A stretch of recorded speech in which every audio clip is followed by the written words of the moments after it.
자, 오늘 하나님께서 우리에게 주시는 말씀 디모데전서 1장 12절부터 17절까지 우리가 잘 아는 사람 가운데 한 분인데 도산 안창호라고. 도산 안창호 그러면 모르는 분이 없죠. 도산 안창호 선생이 청년 때 앞으로 이제 큰 일을 하려고 그러면 이제 배워야 한다는 그런 일념을 가지고 미국 유학을 떠나요.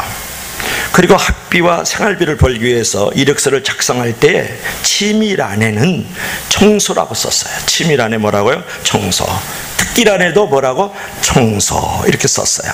그러니까 수많은 청중을 감동시킨 아주 탁월한 운명가고 사상가인 이 도산이 자신의 자랑거리로 청소를 들었고 틈만 나면 교포집에 가가지고 청소, 화장실, 바다, 방 청소를 해주면서 삶의 모범을 보여주었다고요. 도산 선생은 말했습니다. 우리나라가 이처럼 기운 것은 청소할 줄 몰라서 그랬다라는 유명한 말을 남겼어요. 그처럼 여러분 도산이 청소를 중시했지만 사실 도산 안청호를 큰 인물로 만든 것은 청소를 잘했기 때문이 아니라 청소 안에 담긴 겸손한 성품 때문이었다, 그런 말이에요. 그처럼 작은 일과 작은 사람을 중시하는 겸손한 사람이 참된 리더가 되는 것이죠. 그것이 진정한 권위고 그것이 진정한 능력이죠. 오늘 본문은 교회 리더들을 세우기 위해서 어떤 자세가 필요한지를 잘 교훈하고 있는 아주 유명한 말씀인데, 자, 교회는 어떤 리더를 세워가야 될까요? 첫째로 따라합시다. 겸손한 자세. 자, 교회 리더에게 있어야 될 제일 중요한 성품은 이런 것입니다. 본문 12절에 사도 바울이 말을 했습니다. 나를 능하게 하신 그리스도 예수 우리 주께 내가 감사합니다. 그러니까 나를 능하게 하신 예수 그리스도라는 이 말씀을 보면은 자기를 힘써 감추려는 그런 사도 바울의 모습이 잘 나타나 있는 것을 볼 수 있잖아요. 나를 능하게 하신 예수 그리스도, 내가 이렇게 잘되고 이렇게 능한 것은 나 때문이야, 그렇게 얘기하지 않고 나를 능하게 하신 그리스도 예수라는 것은 자기를 감추고 예수 그리스도를 앞세우는 이 바울의 모습을 여기서 우리가 발견할 수 있다, 그런 말이에요. 사람은 사실은 자랑하는 재미로 삽니다. 내 자식이 어떻니, 우리 집이 몇 평이니, 또 우리 남편이 어떤 자리에 있니, 돈은 또 얼마나 있니, 또 권력은 어떻게 누리고 있니, 이런 자랑으로 살거든요. 그러나 교회에서 자랑하려는 마음을 최대한 여러분 절제하고 참으셔야 되고, 교회는 자기 자랑을 하는 것이 아니라 예수님을 자랑하는 곳이 되어야 되는 줄 믿을 수 있기를 바랍니다. 여러분 본문 12절 말씀에서도 보십시오. 12절 말씀에도 볼 것 같으면 사도 바울이 주께 내가 감사하면 나를 충성되이 여겨 내게 직분을 맡기심이니, 그렇게 말씀하고 있어요. 우리 주님께서 충성되이 여겨주셨다라는 거예요. 내가 충성되니까 그 직분 할 거야, 그게 아니고 주님께서 충성되이 여겨주셨다는 것이 중요해요. 이 표현도 정확히 겸손한 표현 아닙니까? 나를 능하게 하신 그리스도 예수 충성되이 여겨 직분을 주셨다, 이제 그런 내용이거든요. 누가 봐도 여러분 바울은 충성된 사람입니다. 어떤 사람인지 아세요? 지구를 한 바퀴, 두 바퀴, 세 바퀴를 돌 정도로 선교사역을 했던 사람. 1차, 2차, 3차, 많게는 5차까지 봅니다. 선교사역을 하면서 그때는 교통이 발달했습니까? 비행기가 있습니까? 군함이 있습니까? 그렇지 않을 때예요. 근데 지구를 세 바퀴 반이나 돌면서 복음을 전했던 사람이고, 강에 이어 바다에 이어 동족의 위협, 돌과 또는 감옥을 벗삼아 살았던 사람이에요. 왜? 예수 그리스도 그분의 이름을 위해서 말이죠. 이렇게 충성된 사람이었지만 자신은 그렇게 생각하지 않았다라는 거예요. 그래서 자기는 별로 충성스럽지 못한데 하나님이 나를 충성되이 여겨주셨다라는 그 마음은 어떤 거예요? 겸손한 마음이죠. 여러분 사도 바울이 그렇게 말한다 그러면 누가 감히 목사 앞에서 하나님 앞에서 충성되다고 얘기할 수 있겠어요? 자기 자신을 어떻게 내세울 수 있느냐 말이에요. 사도 바울이 나를 충성되이 여겨주셨을 뿐 나는 충성된 존재는 사실은 아니다라고 고백하면 누가 장만동 목사가 충성되다고 얘기할 수 있을까요? 누구 앞에서? 하나님 앞에서?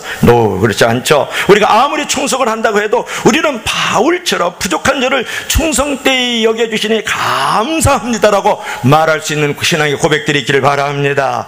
자, 그런 마음이 높은 마음이 아니고 낮은 마음이죠. 올라가는 마음이 아니고 내려가는 마음 아니겠습니까? 그처럼 겸손한 마음을 가지면 본문 12절 말씀처럼 거기서 감사와 충성이 거기서 일어나는 거예요. 그러면 어려운 일이 있어도 자기 직분을 끝까지 지키게 되고, 그런 모습이 주변에 있는 신앙의 동료들에게 큰 힘이 되고, 그것이 진정한 파워예요. 그것이 영향력이 된다고요. 아름다운 스토리가 하나 있는데 뭐냐면, 명장직을 그만둔 장로의 얘기예요. 지창모 목사라는 분이 있는데, 신앙군 앞에면 동소리, 거기에 이제 중앙성결교회에서 30년 이상을 심호하고 있었던 목사입니다. 그 교회는 아주 면장이었던 사람이 누구면 강홍률 씨가 장로로 봉사를 하고 있었어요. 어느 때나 주일 예배가 시작이 되면 10분 전에 들어오는 강홍률 장로였는데, 하루는 면사무소 일 때문에 약간 늦었어요. 늦게 들어오는 거예요.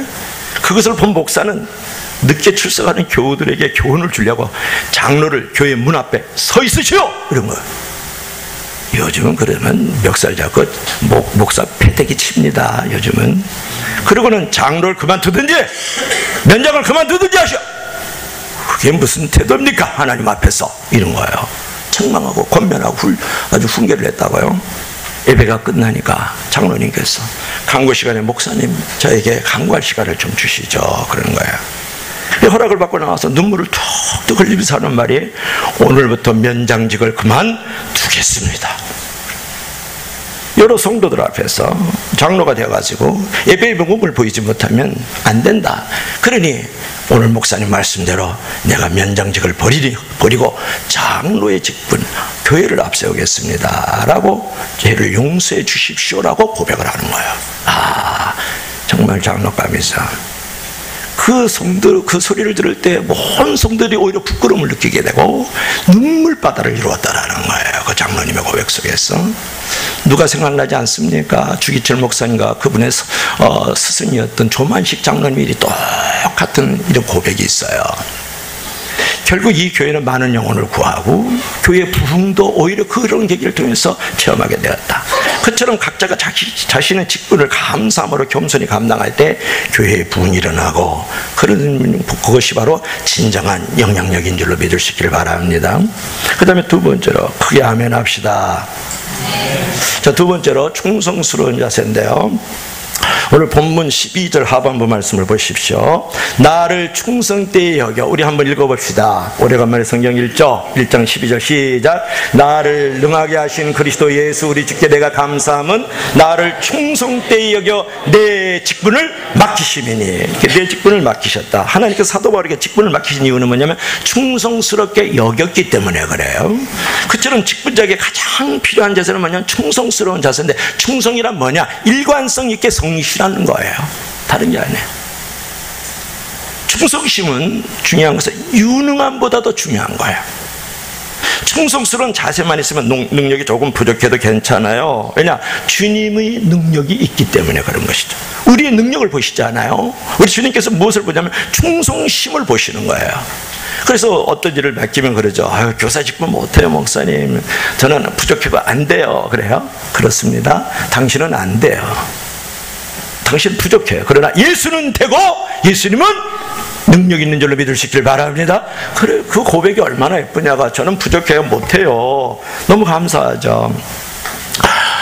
그래서 우리가 충성과 봉사를 우리가 포기하지 말고, 때로는 힘들고 어렵고 원망과 시비가 걸리고 말이죠. 교회 생활하는 게 만만치 않아요. 그러나 끝까지 포기하고 내려놓지 않는다 그러면 좋은 날이 오고 좋은 환경이 열려지고 좋은 해답을 인생에서 얻게 되는 것이다. 그런 것이죠. 그러므로 우리가 포기 자체가 실패이고, 그 중에서 가장 큰 실패는 뭐냐면 기도와 전도와 봉사를 포기하는 것. 아무리 어려워도 더 주님을 붙들고 맡겨진 일을 최선을 다하면 하나님께서 그 맡겨진 일을 이룰 수 있도록 능력을 주시고 지혜를 주시고 힘을 더하여 주시는 줄로 믿을 수 있기를 바랍니다.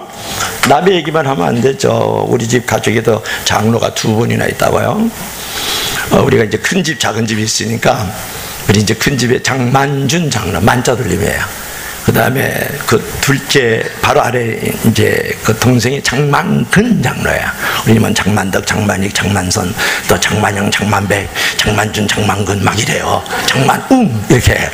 그런데 거기 이제 큰 집에 장만준 장로님 계시고 이제 장만근 장로님이 두 분 계셔요. 지금도 장로님이시죠. 그건 뭐 항존적이니까. 무슨 일에서 제가 청년 때였는데 참 그때 그 감격이 아직도 안 잊어버려서 내가 이렇게 고백을 하잖아요.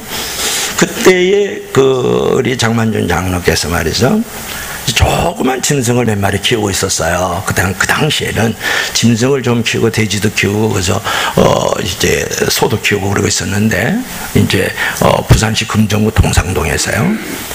근데 이 소가 새끼를 낳으면 그 되게 긴장합니다. 지금도 이제 목장을 하고 있는데 긴장하는데 새끼를 낳다가 소 한 마리인데요.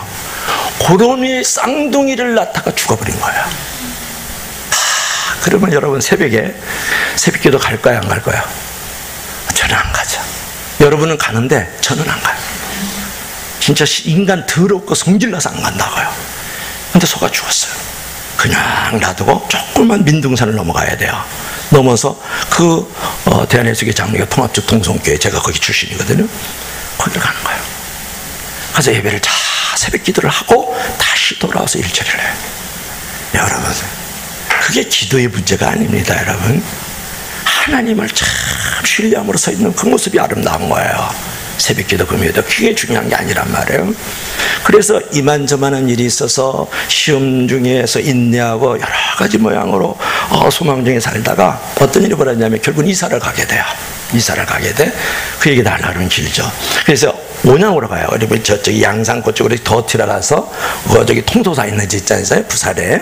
거기에 온양으로 이사를 갔는데 거기 깊숙이 들어가요. 그때 너무 이제 어려워가지고 거기 깊숙이 들어가서 땅을 샀어요.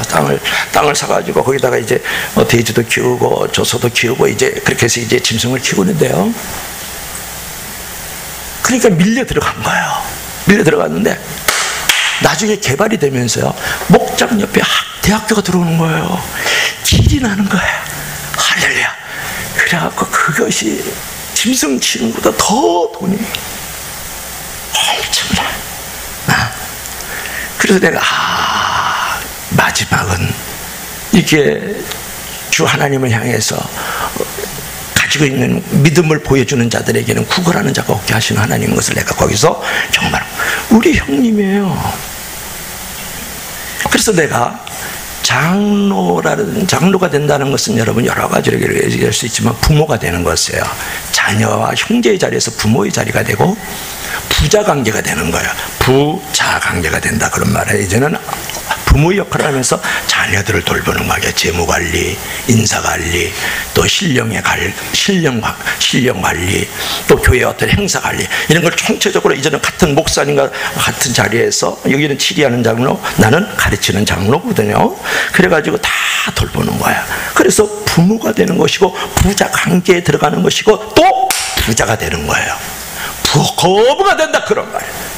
마음의 부자도 되고 믿음의 부자도 되고 환경의 부자도 되고 재물의 부자도 하나님이 만들어주시는 것을 내 두 눈으로 똑바로 왔다 그런 말이에요. 어떻습니까? 장로가 되면 부자가 되는 것이고 부모가 되는 것이다. 제가 하는 말씀이에요. 요즘 보면 꾀돌이 성도들이 많아요. 집사는 교회를 잘 섬기라고 보내진 존재거든요. 잡을 집 일할 싸거든요. 일을 잡아야 되는데 자기 힘을 보태가지고 큰 교회를 만들 생각은 하지 않고 그저 큰 교회만 돌아다니는 꾀돌이 집사들, 또 성도들이 많죠. 큰 교회만 찾는 사람이 큰 사람이 아니고 큰 성도도 아니다. 보기 좋은 교회만 찾는 사람은 보기 좋은 교회도 아니고 보기 좋은 성도는 더더욱 아니다. 이 등식은 1 더하기 1은 2라는 것하고 똑같아요. 직분이라는 것은 하나님의 은혜의 통로요, 은총의 통로요, 축복의 통로라고 믿으시면 나가지. 아멘. 여러분, 직분을 잘 감당할 때 하나님께서는 상급도 주시고 믿음의 축복도 주시는 것이에요. 기독교에서는 사람의 차별은 없지만 상급의 차이는 있다. 하나님 앞에 차별은 없지만 구별은 있다. 이걸 알아야 돼요. 구별은 있다. 그래도 힘들어도 좋은 말과 행동으로 여러분이 변함없이 충성을 보이시고, 그것이 작은 뭐 영여부 교사일지라도 말이죠. 성가대 뭐 내가 이제 소프라노 또 뭐 테너의 자리에 있을지라도 말이죠. 꾸준히 헌신과 충성하면 그 축복과 큰 믿음과 교회와 세상을 변화시키는 부흥을 일으키는 영향력이 주어지는 줄로 믿으시길 바랍니다. 어떤 분은 충성하는 행동 없이 성령 충만해야 돼요. 목사님 말씀 충만해야 돼요. 믿음 충만해야 돼요. 조금 기다려주세요. 뭐 아까운 세월 그래서 다 날려버려요. 충성하면 충만해지는 역사가 일어나는 줄로 믿으시길 바랍니다. 교회 생활을 할 때 교역자와 성도와 교회에게 충성스럽게 협력해 보십시오. 그러다 보면 거기서 충만히 거기서 일어나는 거예요. 날마다 성령 충만, 말씀 충만, 믿음 충만만 강구하고 쫓아다니다 보면 아무 일도 못해요. 여러분, 내가 우리 자식들을 보니까 말이죠, 엄마 아빠 자격 다 돼가지고 결혼하면서 이제 자녀를 키우는 게 아니더라고요. 엄마 아빠 자리가 되면 엄마 아빠의 자리를 지킬 수 있는 능력과 지혜와 믿음이 거기서 나오는 거예요. 아무리 유능한 사람도 좋은 협력자를 만나지 못하면 무능한 사람이 됩니다. 아무리 무능한 사람도 좋은 협력자를 만나면 유능한 사람이 되는 것이거든요.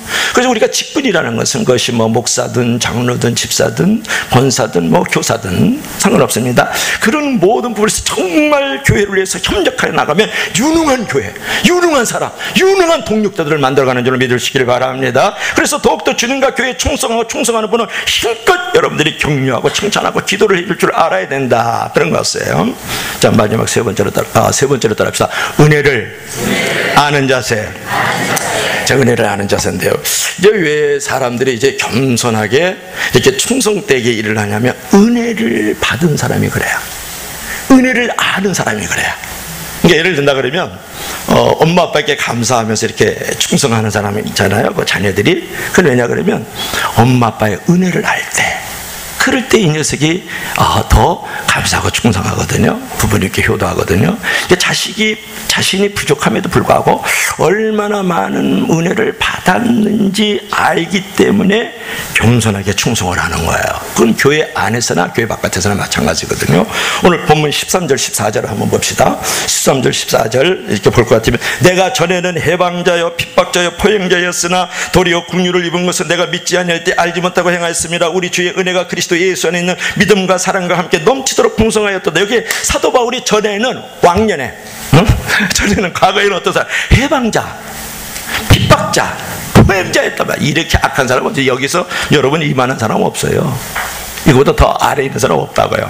근데 15절 말씀을 보세요. 사도 바울이 엄청난 죄인이었다라는 거예요. 한마디로 핍박자다, 해방자다, 포행자다 이렇게 얘기를 하고 있으니까. 그런데 보세요, 15절 보세요. 믿보다 모든 사람이 받을 만한 이 말이여, 그리스도 예수께서 죄인을 구원하시려고 세상에 임하셨도다 하였도다. 죄인 중에 내가 괴수니라. 사도 바울이 괴수라 그러면 우리는 악수를 더해야 돼. 그래서 악수를 더해야 돼.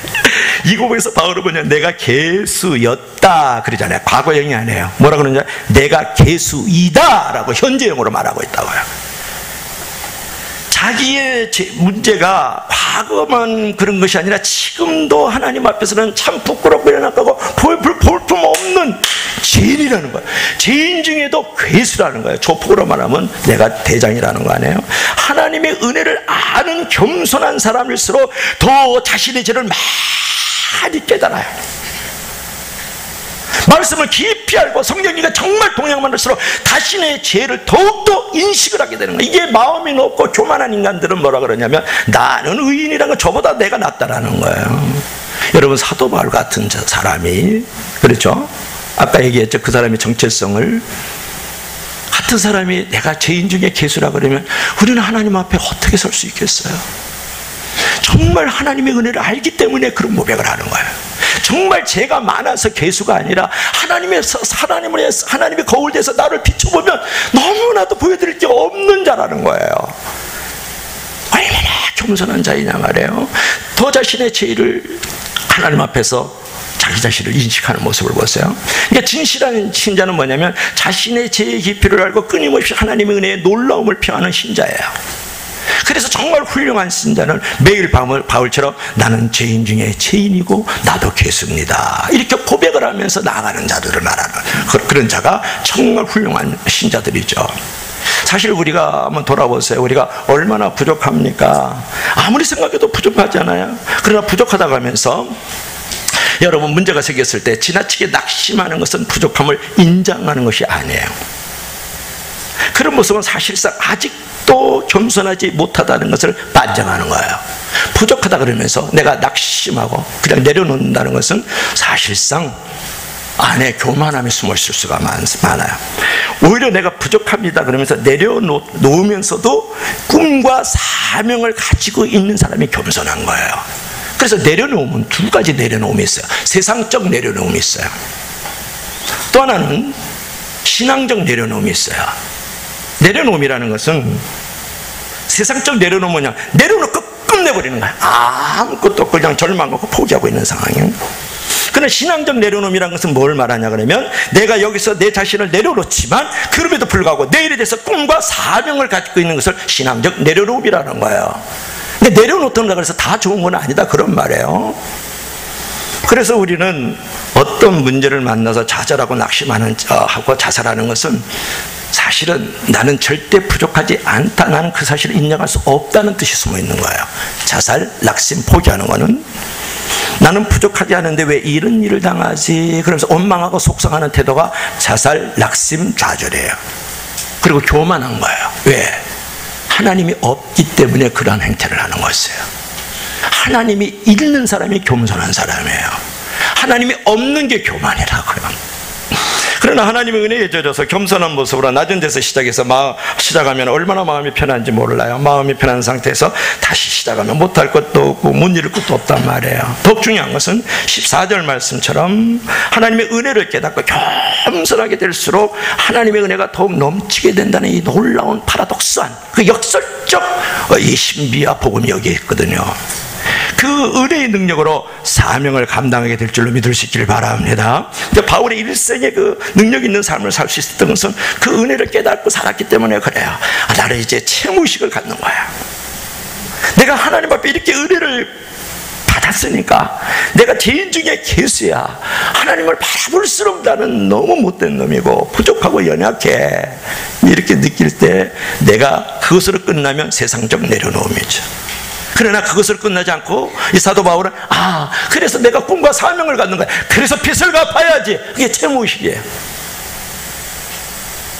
은혜를 갚는다는 것, 하나님의 은혜로 리더의 길을 잘 갈 수 있는 교사, 안내자 또는 밥을 퍼주고 노래하고 또 가르치는 자들이 되기를 바랍니다. 자, 마지막으로 본이 되는 자세인데 따라합시다. 본이 되는 자세. 어떤 사람은 돈이 되는 자세, 그렇게 읽는 사람이 있다? 다시 한번 하겠어요. 본이 되는 자세. 이제 본문 16절 말씀 이제 마지막에 이렇게 한번 읽어봅시다. 참 중요한 기절입니다. 여러분 16절 한번 읽어보세요. 다 같이 시작. 그러나 내가 긍휼을 입은 까닭은 예수 그리스도께서 내게 먼저 일체 오래 참으심을 보이사 후에 주를 믿어 영생 얻는 자들에게 본이 되게 하려 했습니다. 17절까지 영원하신 왕 곧 썩지 아니하고 보이지 아니하시고 홀로 하나신 하나님께 존귀와 영광이 영원토록 있을지어다. 한번 16절 아주 중요한 기절이기 때문에 마지막으로 읽어드릴게요. 그러나 내가 긍휼을 입은 까닭은 예수 그리스도께서 내게 먼저 일체 오래 참으심을 보이사 주를 믿어 영생을 얻는 자들에게 본이 되게 하려 하심이니라. 그렇게 말씀했어요. 왜 하나님께서 이 사도 바울을 긍휼히 여기셨을까요? 왜 하나님께서 오래 참으셨을까요? 오늘 조금 전에 13절을 읽었습니다. 내가 전에는 비방자요, 박해자요, 그 다음에 포행자였어요. 그런 사람을 하나님께서 긍휼히 여긴 거야. 그리고 하나님께서 일체 오래 참음으로 그를 봐주셨다고. 이유가 뭔지 아세요? 네가 직분을 맡으면 그때에 네가 그 자리에서 믿는 자들에게 영생을 얻는 자는 게 뭐예요? 성도와 교회잖아요. 성도에게 본이 되게 하려고 내가 긍휼히 여겼다. 그래서 내가 오래 참았어. 그러니까 내가 직분 자리에 올라가면 그것이 교사든 집사든 장로든 목사든 간에 이제 본이 되기를 원해서 그런 거야. 본이 돼서가 아니라 본이 되기를 원하는 마음으로 그 자리를 준다 그런 말이에요. 성경을 잘 알아야 되겠죠. 바울은 주를 믿어 영생 얻는 자들에게 본이 되게 하시려고 하나님께서 불쌍히 여기고 또 여기고 참고 또 참으시면서 그 목사의 자리, 선교사의 자리를 준 거란 말이에요. 그래서 이제부터는 영생을 얻는 자, 성도와 교회의 본이 되어라 그러신 거예요. 본이 돼서 목사, 내가 본이 돼서 목사 됐겠어요? 여러분 교사들 하고 있죠. 교사하고 있으면 본이 돼서 교사하고 있어요? 성가대 오정훈 선생님 눈 떠야지. 여기 성가대 본이 돼서 성가대에 앉았어요? 성가대에 앉다 보니까 본이 되는 거야. 교사를 하다 보니까 본이 된다고요. 목사를 되다 보니까 본이 되더라고요. 부모가 되다 보니까 자식에게 본이 되려고 노력을 하더라고요. 수고를 하더라고요. 열심을 내더라고요. 할렐루야. 오늘 사도 바울이 에페소 교회에 지금 담임을 이루고 있는 이 담임 목사 디모데에게 하는 말을 들어보세요. 내가 이렇게 긍휼을 입은 것은, 선교사가 되고 목사가 된 것은 영생을 얻는 자의 본이 되게 하기 위해서도 그 자리를 주셨을 뿐이야. 나는 정말 포행자고 박해자고 해방자거든. 이것이 우리의 고백이 되고 그렇게 바라볼 줄 알아야 돼. 김성숙 집사님 엄마 아빠 자리에 진짜 본이 돼서 내가 엄마 아빠 됐죠 다은이가 아니에요. 그 자리 되면 엄마 아빠의 본이 되기 시작하는 거예요. 그렇게 또 되려고 기도하고 참고 수고를 아끼질 않아요. 그래서 자리가 사람을 만들고 사람이 자리를 만든다 그런 말이에요. 중요한 말이죠. 저는 사실은 문재인 씨가 그런 사람인지 몰랐어요. 문재인 씨의 결국은 이제 더 지켜봐야 되겠지만 민정수석이나 비서실장이나 잘 모르겠네요. 지금 그때는 나는 몰랐어요. 근데 대통령 자리에 올라갔는데 이분이 지금까지 일을 잘 하시는 것 같아요. 제 관점에서 여러분의 차이가 있겠지만 앞으로 끝까지 지켜봐야 되겠죠. 아직도 한 4년 3년 남았지 않았습니까? 그런 것이에요.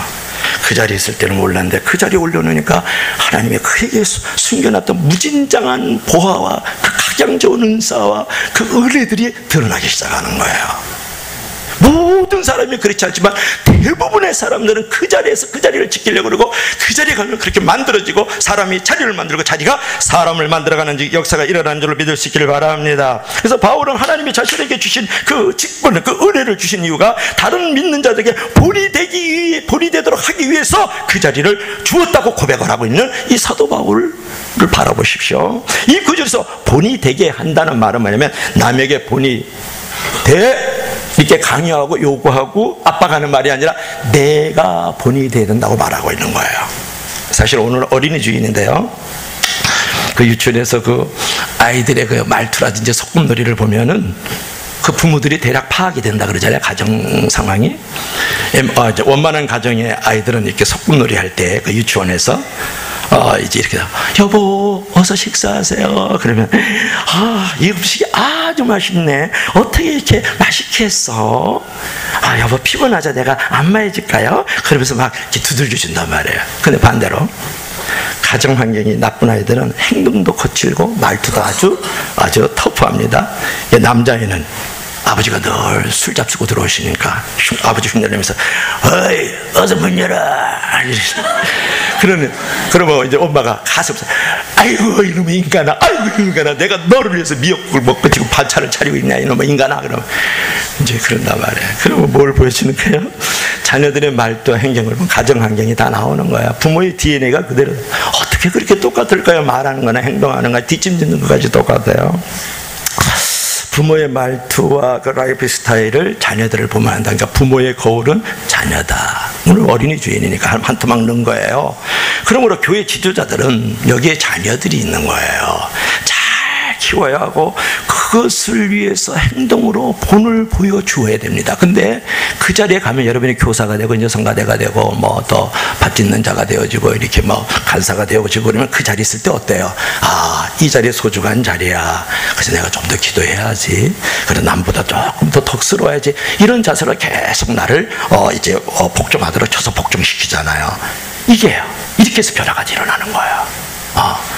이제 이런 부분이, 그러니까 우리가 오늘 사도 바울의 고백처럼 내가 어떤 자리에 정말 이렇게 안성맞춤으로 완벽한 자가 되어져서 그 자리를 앉는 것보다 그 자리에 있을 때 이런 사명을 내가 주려고, 너가 본이 되게 하려고 그 자리에 앉혔다. 그러니까 미래의 진행형으로 만들어가는 거였어요.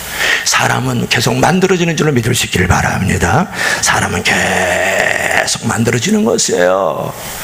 어떻게 본이 되느냐가 중요한 건데, 가끔 교회에서 보면은 충성하면서 이제 교인들과 잘 부딪히는 사람들이 있어요. 교회는 충성스러운 사람도 돼야 되지만은 먼저 예수님처럼 본을 보여야 돼요. 근데 우리가 어떤 뭐 교사든 밥 사든 밥을 짓는 사람들, 밥 사든 이렇게 찬양사들, 노래하는 사람들이든 간에 우리가 자리를 줄 때, 그 직분을 줄 때 여러분들의 사고를 바꿔야 될 게 있어요. 우선순위 관점을 변화를 줘야 되는데, 교회 생활에서 가장 들어야 될 소리는 저분 충성해, 저분 능력 있어, 저분 기도력 있어, 저분 열심이야, 저분 성경 박사야 라는 말을 먼저 들으면 안 된다는 거예요. 많은 사람은 그러잖아요. 저분 능력 있어, 힘이 있다, 사회적인 권력도 있다, 우와 엄청 열심이야, 충성해. 그래서 그런 사람 문제 많이 일으키던데, 성경 박사면 어떡할까요? 훈련 당신 받아서 어떡하겠죠? 저분 예수님 닮았어, 그 말을 들어야 돼요. 일이 중요한 게 아니고, 능력이 중요한 게 아니고, 힘이 중요한 게 아니고, 열심이 중요한 게 아니고, 저 사람 예수님 닮았어, 저 집사님처럼, 저 장로님처럼, 저 목사님처럼 살아야지, 저 교사처럼 살아야 돼, 정말 예수님 닮았어, 그래서 저분을 닮아야 돼 라는 말을 들어야 된다, 그런 말이에요. 사회에서 자리를 주는 것은 어떤 사람을 자리를 줍니까? 능력 있고 힘 있고 인기 있고 명예 있는 사람 주잖아요. 그건 세상적 가치관이지. 교회 안에서 왜 그렇습니까? 교회는 예수님 닮은 사람을 세워요. 그분의 인격과 그분의 삶을 보고 세워주는 것이에요. 그렇게 될 줄로 믿고 바라보고, 그렇게 기도해주고 칭찬해주고 인정해줄 줄 알아야 되고. 응? 교회 안에 보면은 이게 돈 많은 사람 세우고 말이죠. 목사님처럼 얼굴 엄청 이렇게 얼짱인 사람 세우고 말이죠. 이러면 안 된다는 거예요. 이러면. 이 사람 장관이 이렇게 세우. 아니, 교회가 여기가 무슨 동네입니까 여기가? 이게 동호회입니까 여기가? 뭐 국회의원 뽑습니까 여기가? 그런 거 아닙니다. 그러려고 내가 목사 됐나? 그런 거지.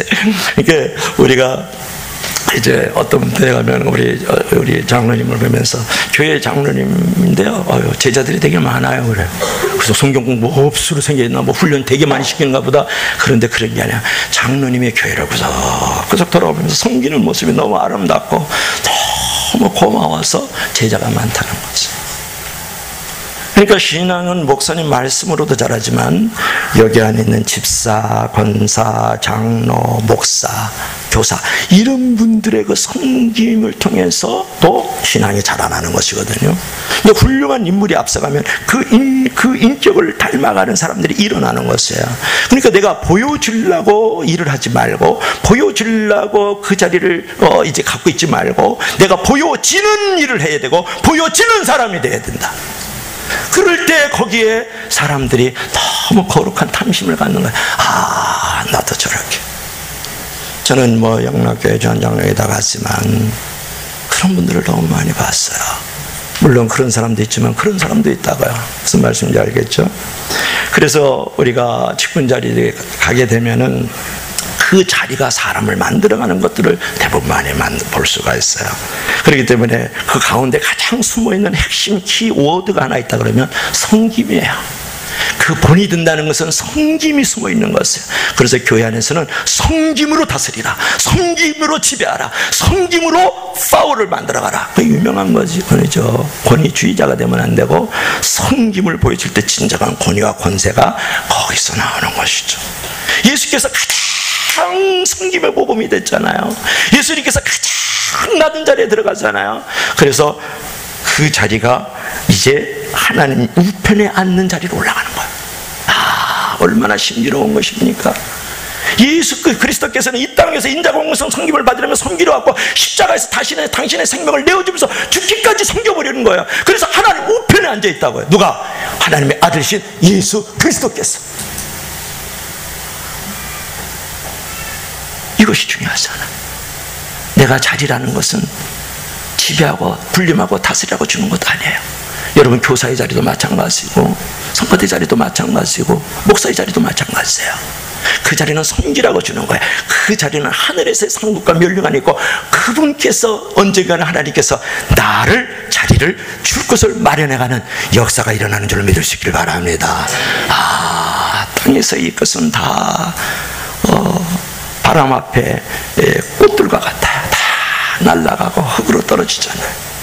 그러나 그 자리를 섬김으로 갔을 때 그 자리에서 내가 하나님이 주신 자리인 줄 알고 그 오늘 보이지 아니하시고 그 다음에 썩지 아니하시고 그 다음에 홀로 하나이신 영원하신 왕 그분께 영광을 돌리는 그 자리를 갖고 있을 때 그것이 아무리 보이지 않는 자리든 보이는 자리든 간에 영원한 왕이신 그분께 영광을 돌리기 위해서 그 자리를 갖고 있을 때 나는 예수님 옆에 있는 오른편에 서 있고 앉아있는 은혜를 베풀어 주실 줄로 믿습니다. 할렐루야.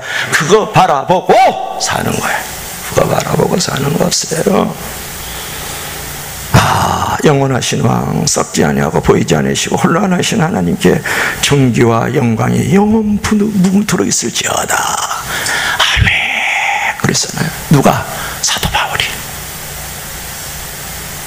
이 자리는 얼마나 귀한 자리일까요? 하나님이 주신 이 자리들 말이죠. 목사, 교사, 성가대, 안내, 밥사, 그런 자리들이 얼마나 귀하냐고요. 영원하신 왕 앞에서 내가 자리를 받은 건데 말이야. 그분께만 영광을 돌리는 영광주의자가 돼야 되잖아요. 그러므로 여러분 교회 안에서 내가 본이 된다는 것은 희생이라는 것이 가장 핵심 키워드를 갖고 있다. 그래서 개인의 비전과 공동체의 비전을 이루기 위해서 내가 희생하고 섬기는 자리로 나아가는 것이 본이 되는 것이다. 그런 말이에요. 오늘도 예화를 예전처럼 또 하나 하고 마칩시다. 이제 자바섬에 이제 선교사님으로 나가 계신 분이 하나 있었는데 어느 날 이제 향수병이 걸렸다 그러죠. 문화충격. 선교사님들 또 이번에 좀 만나 뵙겠습니다만은 문화충격도 심하고 먹는 것도 그렇고 기후도 그렇고 말도 못하죠. 사람들이 다 불안하고 언제 위협을 당할지 모르기 때문에 이 향수병이 이제 걸렸는데 이제 보니까 그 선교사님이 바닷가에 나가서 바다 쳐다보고 망망대해 바라면서 조국을 바라보고 있는데 성냥갑 하나가 또 내려왔다 그래요. 성냥갑 하나가. 그래서 그 선교사님이 성냥갑을 이렇게 바라보면서 성냥갑아 너는 고국을 떠나가지고 멋담새역까지 왔니? 멋담새역까지 왔어. 뭐하러 왔니? 그러니까 성냥갑이 이렇게 대답하는 것처럼 들리는 거예요. 성령께서 들려주시는데 선교사님 저는 이곳에 불을 켜주러 왔어요. 그 임무 마치면 버려질 거예요. 그 임무 마치면 버려질 거예요. 그때 내적인 음성을 선교사님이 듣고 그 해변가에서 무릎을 꿇고 기도를 하는 거예요. 하나님, 하나님께서 이곳에 저를 오게 하셨군요. 이제 버려져도 괜찮습니다. 죽을 때까지 이 성냥갑보다는 더 나아야 되지 않겠어요? 하나님의 불빛을 바라다가 이곳에서 버려지겠습니다 라고 고백을 하면서 그 인도네시아 자바섬에서 죽는 날까지, 그죠? 죽는 날까지 이제 선교 사역을 위해서, 온님을 위해서 자기를 다 쏟아 부었다, 그런 말이에요. 여러분, 오늘 여기 오신 모든 분들을 축복하면서 우리가 왜 이것에 있게 되었는가? 단 한 가지 분명한 것은 이곳에 하나님께서 너의 존재가 필요하기 때문에 이곳에 있게 하신 거예요. 그래서 하나님은 우리를 이곳에 보내셨다. 이제 이곳에서 내가 십자가를 지고 좁은 문을 들어가고 좁은 길을 걸으면서 빛을 발하면서 살아야 된다, 그런 것이죠. 때로는 구레네 사람 시몬처럼 억지로 십자가를 지게 하실 때도 있지만 그때는 이런 생각이 들 수 있어요. 내가 이 일을 해야 되나? 그러나 나중에 보면 그 십자가가 엄청난 은혜와 축복의 장으로 만들어가고 무엇보다도 그 십자가의 자리에서 내가 만들어진다는 것이에요. 내가 하나님 사람처럼 만들어지고 하나님을 닮아가는 사람으로 만들어진다는 그런 영광, 그런 축복이 어디 있어요? 그러므로 내가 원치 아니하는 십자가가 지어지더라도 그 자리에서 감사하면서 십자가를 지십시오. 그것이 바로 지도자가 가야 되는 영광의 길인 줄로 믿습니다.